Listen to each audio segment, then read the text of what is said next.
6h47, est-ce qu'on ne marche pas sur la tête avec la dernière trouvaille sur les médecins? Gabriel Attal a annoncé hier dans son discours de politique générale qu'il allait envoyer un émissaire spécial à l'étranger pour recruter des médecins qui veulent venir travailler en France. Alors une démarche quand même étonnante qui donne selon certains une vision d'une France quasi coloniale qui va dépouiller certains pays de ses talents.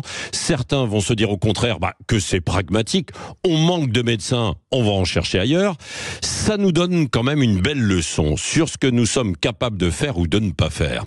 Qui ne connaît pas dans son entourage des étudiants ultra motivés, qui ont bossé comme des dingues et qui se sont vus refuser l'accès aux études de médecine pour des raisons de place, parfois 1 ou 2 petits points, à cause, leur disait-on, du fameux numerus clausus. Et ce n'est pas si vieux, ces 4-5 dernières années. Ce seraient de jeunes internes qui seraient aux portes des cabinets de médecins. À qui la faute? Et à qui la faute encore quand ces jeunes en médecine ne veulent pas devenir généralistes pour ne pas suffisamment gagner leur vie et tomber dans la paperasse digne des plus vieilles administrations? Discuter avec les médecins, ils vont ailleurs, justement. Alors ce que l'on propose aujourd'hui, c'est de faire des gardes obligatoires, soir ou week-end.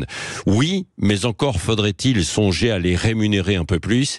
Il est vrai qu'on est quand même dans une époque où l'on marche sur la tête. Tout le monde pleure pour avoir des médecins généralistes à côté de chez soi, mais personne n'est prêt à dépenser quelques euros supplémentaires, le prix d'un demi-paquet de cigarettes pour rémunérer ces médecins.